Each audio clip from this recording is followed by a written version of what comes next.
கண்ணியத்திற்குரிய எல்லாம் வல்ல அல்லாஹுவின் நல்லடியார்களே, அல்லாஹு ரப்புல் ஆலமீன் ஏராளமான வணக்க வழிபாடுகளை இந்த உலகத்திலே நமக்கு கட்டளையிட்டிருக்கின்றான். அந்த கட்டளைகளிலே பல இபாதத்துகளை செய்வதனால் ஏராளமான நன்மைகளை நமக்கு சொல்லி இருக்கின்றான். அதிலே மிக மிக குறிப்பாக நபிகள் நாயகம் ஸல்லல்லாஹு அலைஹி வஸல்லம் அவர்கள் சொல்லுகிற ஒரு செய்தி, மல் அமல ஃபி ஐயாமின் அஃலல மின்ஹா ஃபி ஹாதிஹி. இந்த துல்ஹஜ் மாதத்தினுடைய முதல் 10 நாட்களில் செய்கிற இந்த இபாதத்து வணக்க வழிபாடானது மற்ற எல்லா நாட்களிலும் செய்வதை விட சிறப்புக்குரியது என்று நபிகள் நாயகம் ஸல்லல்லாஹு அலைஹி வஸல்லம் அவங்க சொன்னார்கள். அல்லாஹு ரப்புல் ஆலமீன் படைத்த மாதங்கள் தான், அவன் படைத்த நாட்கள் தான், அவன் படைத்த இபாதத்துகள் தான். ஆனால் அல்லாஹ்வின் தூதர் ஸல்லல்லாஹு அலைஹி வஸல்லம் சொல்லும் பொழுது மற்ற எல்லா நாட்களிலும் செய்வதை விட இந்த 10 நாட்களில் செய்கிற இபாதத் என்பது அல்லாஹ்வுக்கு மிகவும் விருப்பத்துக்குரியது என்று சொன்னார்கள். அப்ப சஹாபாக்கள் கேட்கிறாங்க, வலல் ஜிஹாது, ஜிஹாதை விட சிறந்ததுக்குரிய அமலை அல்லாஹ் நன்மையை தருவா?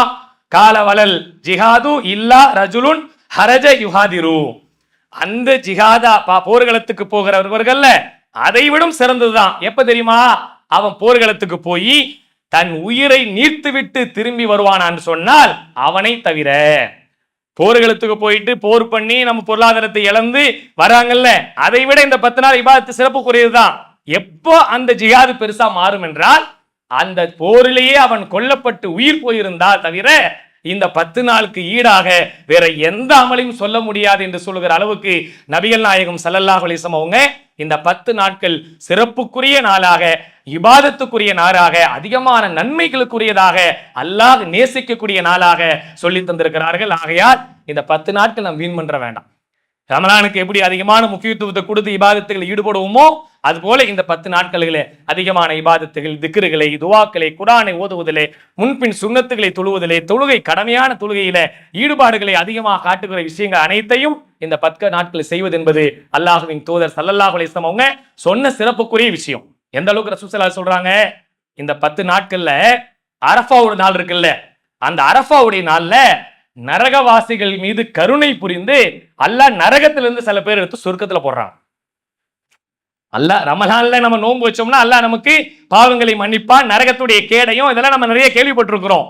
இந்த 10 நாட்கள்ல அரஃபாவுடைய நாள், பிறை 9ல அரஃபா நோன்பு வைப்போம்ல, அந்த நாள்ல நபிகள் நாயகம் ஸல்லல்லாஹு அலைஹி வஸல்லம் சொல்றாங்க, அல்லாஹ் நரகத்திலிருந்து சில பேரை மீட்டெடுத்து கருணை பொழிந்து அவர்களை சொர்க்கத்துக்கு மாற்றுகிறான்.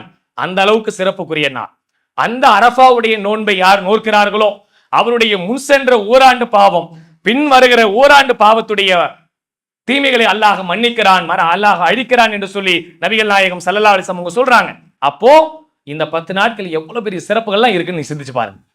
இதை நம்ம ஒரு பெரிய பொருட்டாகவே இல்லை. நம்ம நினைக்கிறது என்ன, குர்பானி கொடுக்குறோம், நகமுடி வெட்டக்கூடாது அப்படின்றத ஓட நிப்பாட்டிடுறோம். ஹஜ்ஜி பெருநாளைக்கு தொழுதோம், குர்பானை கொடுத்தோம், அதோட முடிஞ்சிருச்சுன்னு நினைக்கிறோம். இந்த 10 நாட்களுக்கு ஏராளமான சிறப்புகளையும் நன்மைகளையும் அல்லாஹ் வாரி வாரி வழங்குகிறான் என்பதை புரிந்து அதை வீணடிக்காமல் அதை முறையாக பயன்படுத்த நன்மக்களாக இறைவன் நம் அனைவரையும் ஆக்கி அருள் புரிய வேண்டும் என்று கூறி நிறைவு செய்கிறேன். வாஹிர் தாவானா அல்ஹம்துலில்லாஹி ரப்பில் ஆலமீன். அஸ்ஸலாமு அலைக்கும் வரஹ்மத்துல்லாஹி.